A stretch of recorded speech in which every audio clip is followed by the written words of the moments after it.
Yun, ito na mga kalapatids, ito nangyayari dito sa amin.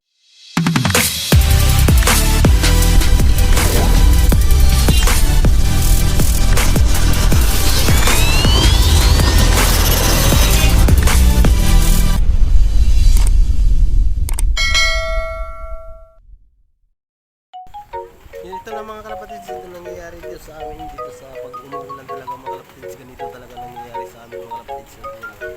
So yun yung dalawa natin dito sa taas dito.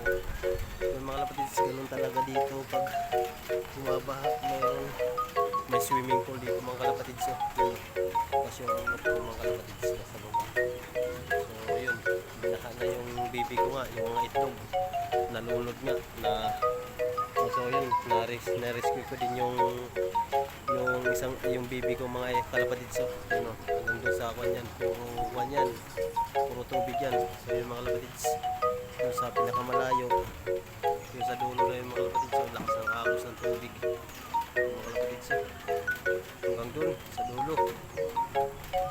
So yun mga kalapatids, so ingat-ingat lahat ng nababahaan dyan mga kalapatids, dahil kami dito din sa Baliwag, binabaha din kami dito mga kalapatids. So yun, lumipad na naman yung dalawang wires natin. So ayan mga kalapatids,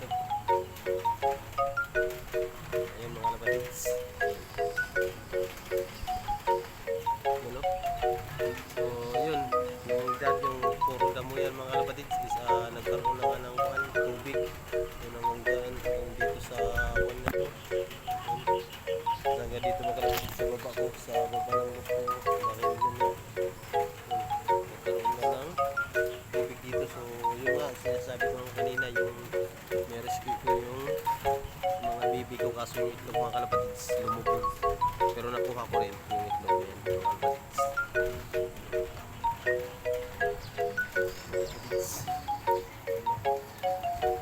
Dito ako sa taas. Ayan mga kalapatids, bababa na din ako dahil babalik pa nga ako dun sa trabaho ko. So rescue ko lang yung mga ibon ko, yung mga baby ko, yung mga manok. So na-rescue ko na, naligpit ko na maayos, natabi ko na. So yun mga kalapatids, so wakus. So hanggang dito lang muna tayo mga kalapatids dahil babalik pa nga tayo sa trabaho. So nagpaalam lang tayo sa boss natin na i-rescue ko lang yung mga alaga ko dito sa baba. So bubush.